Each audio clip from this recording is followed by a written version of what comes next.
जय श्री कृष्ण। श्रीमद् भागवत पुराण में आज हम प्रथम स्कंद का परीक्षित का जन्म नामक 12वें अध्याय का श्रवण करेंगे। शौनक जी ने कहा, अश्वत्थामा ने जो अत्यंत तेजस्वी ब्रह्मास्त्र चलाया था उससे उत्तरा का गर्भ नष्ट हो गया था, परंतु भगवान ने उन्हें पुनः जीवित कर दिया। उस गर्भ से पैदा हुए महाज्ञानी महात्मा परीक्षित के, जिन्हें सुखदेव जी ने ज्ञान उपदेश दिया था, जन्म, कर्म, मृत्यु और उसके बाद जो गति उन्हें प्राप्त हुई, यह सब यदि आप ठीक समझें तो कहें। हम लोग बड़ी श्रद्धा के साथ सुनना चाहते हैं। सूत जी ने कहा, धर्मराज युधिष्ठिर अपनी प्रजा को प्रसन्न रखते हुए पिता के समान उसका पालन करने लगे। भगवान श्री कृष्ण के चरण कमलों के सेवन से वे समस्त भोगों से निष्प्रय हो गए थे। शौनक आदि ऋषियों, उनके पास अतुल संपत्ति थी। उन्होंने बड़े बड़े यज्ञ किए थे और उसके फलस्वरूप श्रेष्ठ लोकों का अधिकार भी प्राप्त किया था। उनकी रानियां और भाई अनुकूल थे। सारी पृथ्वी उनकी थी। वे जम्बू द्वीप के स्वामी थे और उनकी कीर्ति स्वर्ग तक फैली हुई थी। उनके पास भोग की ऐसी सामग्री थी जिसके लिए देवता लोग भी लालायित रहते हैं, परंतु जैसे भूखे मनुष्यों को भोजन के अतिरिक्त दूसरे पदार्थ नहीं सुहाते, वैसे ही उन्हें भगवान के सिवा दूसरी कोई वस्तु सुख नहीं देती थी। शौनक जी, उत्तरा के गर्भ में स्थित वह वीर शिशु परीक्षित जब अश्वत्थामा के ब्रह्मास्त्र के तेज से जलने लगा, तब उसने देखा कि उसकी आंखों के सामने एक ज्योतिर्मय पुरुष है। वह देखने में तो अंगूठे भर का है, परंतु उसका स्वरूप बहुत ही निर्मल है। अत्यंत सुंदर श्याम शरीर है। बिजली के समान चमकता हुआ पीतांबर धारण किए हुए है। सिर पर सोने का मुकुट झिलमिला रहा है। उस निर्विकार पुरुष के बड़ी ही सुंदर लंबी लंबी 4 भुजाएं हैं। कानों में तपाए हुए स्वर्ण के सुंदर कुंडल हैं। आंखों में लालिमा है। हाथ में लूके के समान जलती हुई गदा लेकर उसे बार बार घुमाता जा रहा है और स्वयं शिशु के चारों ओर घूम रहा है। जैसे सूर्य अपनी किरणों से कोहरे को भगा देते हैं, वैसे ही वह उस गदा के द्वारा ब्रह्मास्त्र के तेज को शांत करता जा रहा था। उस पुरुष को अपने समीप देखकर वह गर्भस्थ शिशु सोचने लगा कि यह कौन है। इस प्रकार उस समय 10 मास के गर्भस्थ शिशु के सामने ही धर्म रक्षक अप्रमेय भगवान श्री कृष्ण ब्रह्मास्त्र के तेज को शांत करके वहीं अंतर्ध्यान हो गए।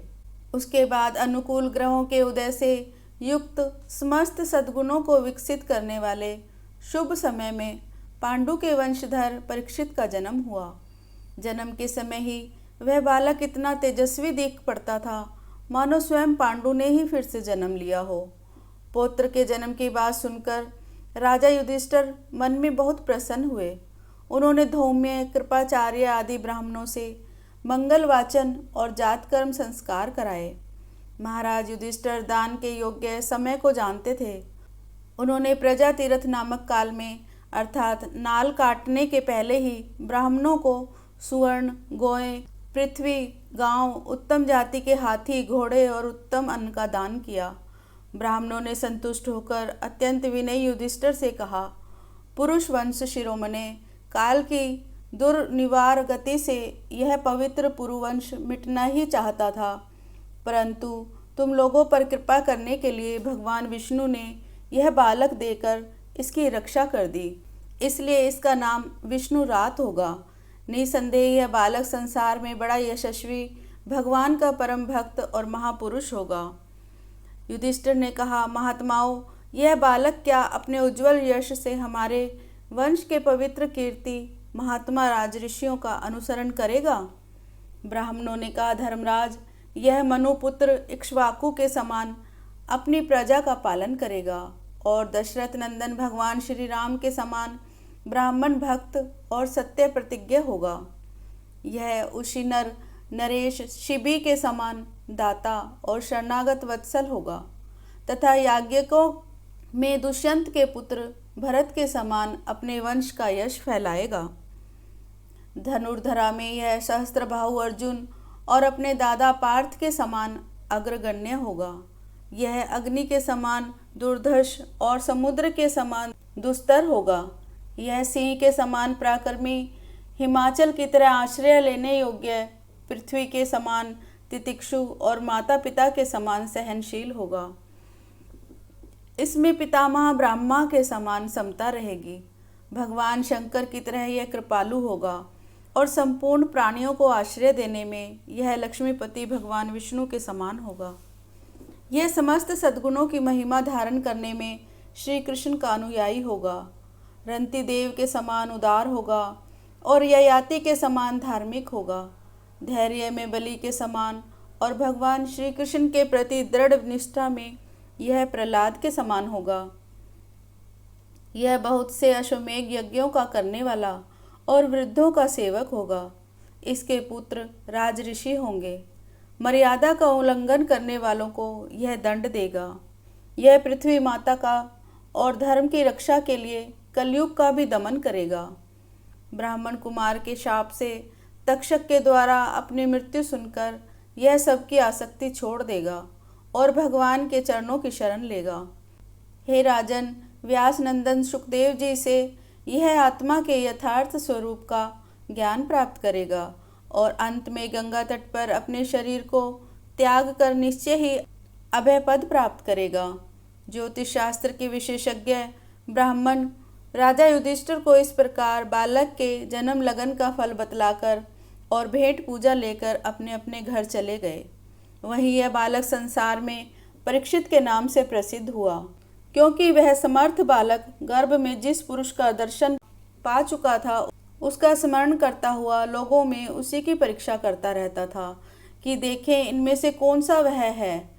जैसे शुक्ल पक्ष में दिन प्रतिदिन चंद्रमा अपनी कलाओं से पूर्ण होता हुआ बढ़ता है, वैसे ही वह राजकुमार भी अपने गुरुजनों के लालन पालन से क्रमशः अनुदिन बढ़ता हुआ शीघ्र ही सयाना हो गया। इसी समय स्वजनों के वध का प्रायश्चित करने के लिए राजा युधिष्ठिर ने अश्वमेघ यज्ञ के द्वारा भगवान की आराधना करने का विचार किया, परंतु प्रजा से वसूल किए हुए कर और दंड की रकम के अतिरिक्त और धन न होने के कारण वे बड़ी चिंता में पड़ गए। उनका अभिप्राय समझकर भगवान श्री कृष्ण की प्रेरणा से उनके भाई उत्तर दिशा में राजा मरुत और ब्राह्मणों द्वारा छोड़ा हुआ बहुत सा धन ले आए। उससे यज्ञ की सामग्री एकत्र करके धर्मभीरु महाराज युधिष्ठिर ने 3 अश्वमेघ यज्ञों के द्वारा भगवान की पूजा की। युधिष्ठिर के निमंत्रण से पधारे हुए भगवान ब्राह्मणों द्वारा उनका यज्ञ संपन्न कराकर अपने सुहृदय पांडवों की प्रसन्नता के लिए कई महीनों तक वहीं रहे। शौनक जी इसके बाद भाइयों सहित राजा युधिष्ठिर और द्रौपदी से अनुमति लेकर अर्जुन के साथ यदुवंशियों से घिरे हुए भगवान श्री कृष्ण ने द्वारका के लिए प्रस्थान किया। 13वां अध्याय विदुर जी के उपदेश से धृतराष्ट्र और गांधारी का वन में जाना। सूत जी कहते हैं, विदुर जी तीर्थ यात्रा में महर्षि मैत्रेय से आत्मा का ज्ञान प्राप्त करके हस्तिनापुर लौट आए। उन्हें जो कुछ जानने की इच्छा थी वह पूर्ण हो गई। विदुर जी ने मैत्रेय ऋषि से जितने प्रश्न किए थे उनका उत्तर सुनने के लिए पहले ही श्री कृष्ण में अनन्य भक्ति हो जाने के कारण वे उत्तर सुनने से उपराम हो गए। शौनक जी अपने चाचा विदुर जी को आया देखकर धर्मराज युधिष्ठिर, उनके चारों भाई धृतराष्ट्र, युयुत्सु, संजय, कृपाचार्य, कुंती, गांधारी, द्रौपदी, सुभद्रा, उत्तरा, कृपि तथा पांडव परिवार के अन्य सभी नर नारी और अपने पुत्रों सहित दूसरी स्त्रियां सब के सब बड़ी प्रसन्नता से मानो मृत शरीर में प्राण आ गई हो ऐसा अनुभव करते हुए उनकी अगवानी के लिए सामने गए। यथा योग्य आलिंगन और प्राणमादि के द्वारा सब उनसे मिले और विरह जनित उत्कंठा से कातर होकर सबने प्रेम के आंसू बहाए। युधिष्ठिर ने आसन पर बैठाकर उनका यथोचित सत्कार किया। जब वे भोजन और विश्राम करके सुखपूर्वक आसन पर बैठे थे तब युधिष्ठिर ने विनय से झुककर सबके सामने ही उनसे कहा।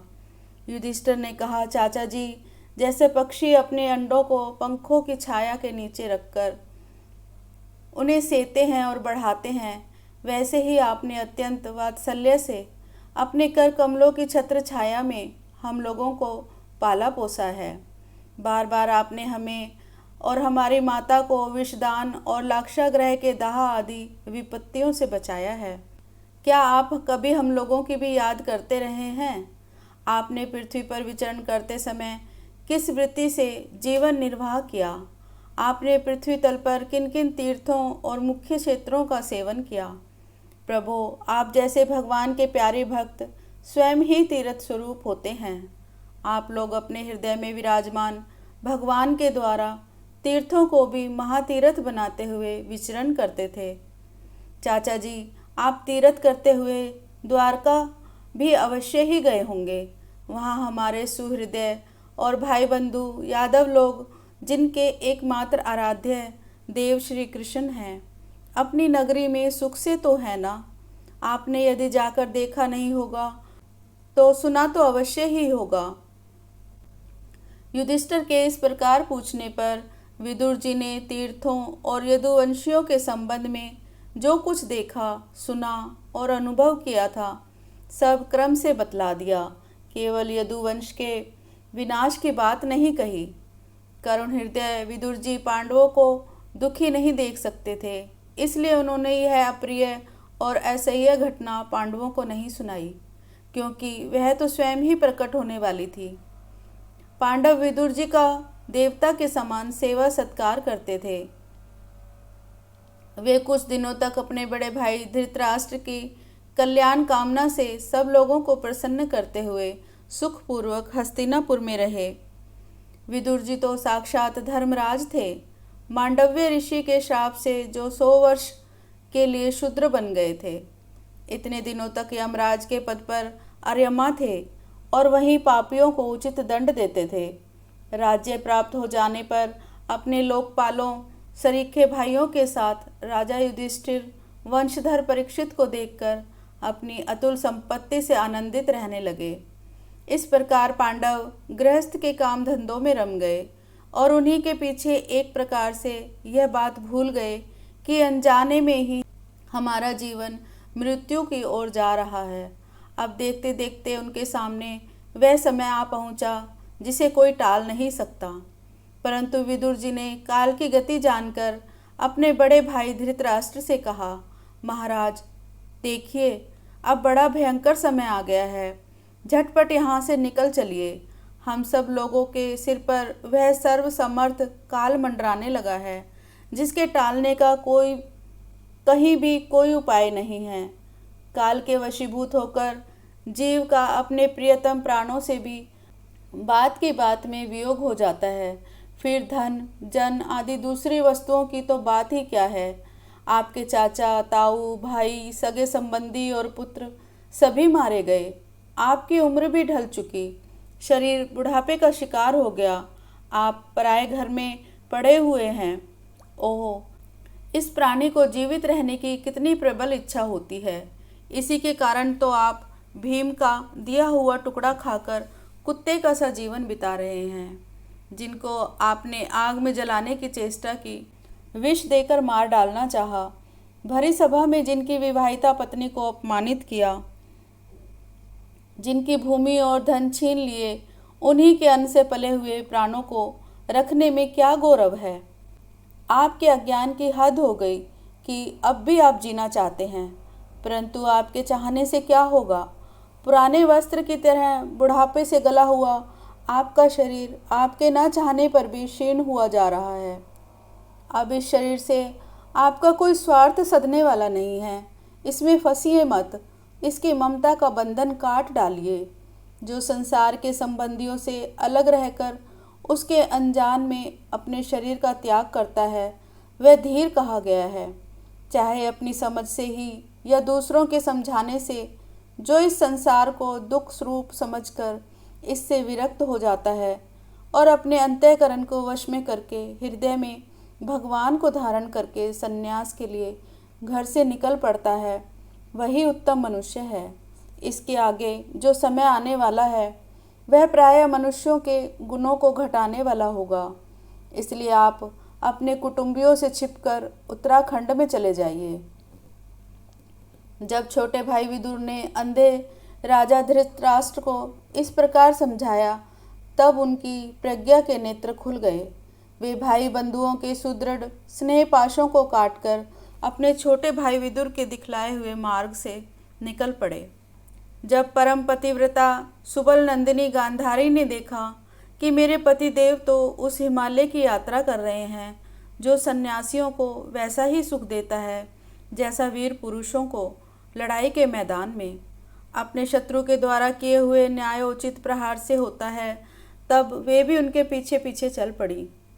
अजात शत्रु युधिष्ठिर ने प्रातःकाल संध्या वंदन तथा अग्निहोत्र करके ब्राह्मणों को नमस्कार किया और उन्हें तिल, गो, भूमि, स्वर्ण दान दिया। इसके बाद जब वे गुरुजनों की चरण वंदना के लिए राजमहल में गए, तब उन्हें धृतराष्ट्र, विदुर तथा गांधारी के दर्शन नहीं हुए। युधिष्ठिर ने उद्विग्न चित्त होकर वहीं बैठे हुए संजय से पूछा, संजय, मेरे वे वृद्ध और नेत्रहीन पिता धृतराष्ट्र कहाँ हैं? पुत्र शोक से पीड़ित दुखिया माता गांधारी और मेरे परम हितैषी चाचा विदुर जी कहाँ चले गए? ताऊ जी अपने पुत्रों और बंधु बांधवों के मारे जाने से दुखी थे। मैं बड़ा मंदबुद्धि हूँ, कहीं मुझसे किसी अपराध की आशंका करके वे माता गांधारी सहित गंगा जी में तो नहीं कूद पड़े? जब हमारे पिता पांडु की मृत्यु हो गई थी और हम लोग नन्हे नन्हे बच्चे थे, तब इन्हीं दोनों चाचाओं ने बड़े बड़े दुखों से हमें बचाया था। वे हम पर बड़ा ही प्रेम रखते थे। हाय, वे यहाँ से कहाँ चले गए? सूत जी कहते हैं, संजय अपने स्वामी धृतराष्ट्र को न पाकर कृपा और स्नेह की विकलता से अत्यंत पीड़ित और विरह आतुर हो रहे थे। वे युधिष्ठिर को कुछ उत्तर न दे सके। फिर धीरे धीरे बुद्धि के द्वारा उन्होंने अपने चित्त को स्थिर किया, हाथों से आंखों के आंसू पोंछे और अपने स्वामी धृतराष्ट्र के चरणों का स्मरण करते हुए युधिष्ठिर से कहा। संजय बोले, हे कुलनंदन, मुझे आपके दोनों चाचा और गांधारी के संकल्प का कुछ भी पता नहीं है। महाबाहो, मुझे तो उन महात्माओं ने ठग लिया। संजय इस प्रकार कह ही रहे थे कि तुम्बरू के साथ देवऋषि नारद जी वहां आ पहुँचे। महाराज युधिष्ठिर ने भाइयों सहित उठकर उन्हें प्रणाम किया और उनका सम्मान करते हुए बोले। युधिष्ठिर ने कहा, भगवान, मुझे अपने दोनों चाचाओं का पता नहीं लग रहा है। न जाने वे दोनों पुत्र शोक से व्याकुल तपस्विनी माता गांधारी यहाँ से कहाँ चले गए। हे भगवान, अपार समुद्र के कर्णधार के समान आप ही हमारे पारदर्शक हैं। तब भगवान के परम भक्त भगवन्मय देवऋषि नारद ने कहा, धर्मराज, तुम किसी के लिए शोक मत करो, क्योंकि यह सारा जगत ईश्वर के वश में है। सारे लोक और लोकपाल विवश होकर ईश्वर की ही आज्ञा का पालन कर रहे हैं। वही एक प्राणी को दूसरे से मिलाता है और वही उन्हें अलग करता है। जैसे बैल बड़ी रस्सी में बंधे और छोटी रस्सी से नथे रहकर अपने स्वामी का भार ढोते हैं, उसी प्रकार मनुष्य भी वर्णाश्रम आदि अनेक प्रकार के नामों से वेदरूप रस्सी में बंधकर ईश्वर की ही आज्ञा का अनुसरण करते हैं। जैसे संसार में खिलाड़ी की इच्छा से ही खिलौनों का संयोग और वियोग होता है, वैसे ही भगवान की इच्छा से ही मनुष्यों को मिलना बिछुड़ना होता है। तुम लोगों को जीव रूप में नित्य मानो या देह रूप से अनित्य, अथवा जड़ रूप से अनित्य और चेतन रूप से नित्य, अथवा शुद्ध ब्रह्म रूप में नित्य अनित्य कुछ भी न मानो। किसी भी अवस्था में मोहजन्य आसक्ति के अतिरिक्त वे शोक करने योग्य नहीं हैं। इसलिए धर्मराज, वे दीन दुखी चाचा चाची असहाय अवस्था में मेरे बिना कैसे रहेंगे? इस अज्ञान जन्य मन की विकलता को छोड़ दो। यह 5 भौतिक शरीर काल, कर्म और गुणों के वश में हैं। अजगर के मुंह में पड़े हुए पुरुष के समान यह पराधीन शरीर दूसरों की रक्षा ही क्या कर सकता है? हाथ वालों के बिना हाथ वाले, 4 पैरों वाले पशुओं के बिना पैर वाले, और उनमें भी बड़े जीवों के छोटे जीव आहार हैं। इस प्रकार एक जीव दूसरे जीव के जीवन का कारण हो रहा है। इन समस्त रूपों में जीवों के बाहर और भीतर वही एक स्वयं प्रकाश भगवान, जो संपूर्ण आत्माओं के आत्मा हैं, माया के द्वारा अनेकों प्रकार से प्रकट हो रहे हैं। तुम केवल उन्हीं को देखो। महाराज, समस्त प्राणियों को जीवन दान देने वाले वे ही भगवान इस समय इस पृथ्वी तल पर देवद्रोहियों का नाश करने के लिए काल रूप से अवतीर्ण हुए हैं। अब तो देवताओं का कार्य पूरा कर चुके हैं, थोड़ा सा काम और शेष है, उसी के लिए वे रुके हुए हैं। जब तक वे प्रभु यहाँ हैं तब तक तुम लोग भी उनकी प्रतीक्षा करते रहो।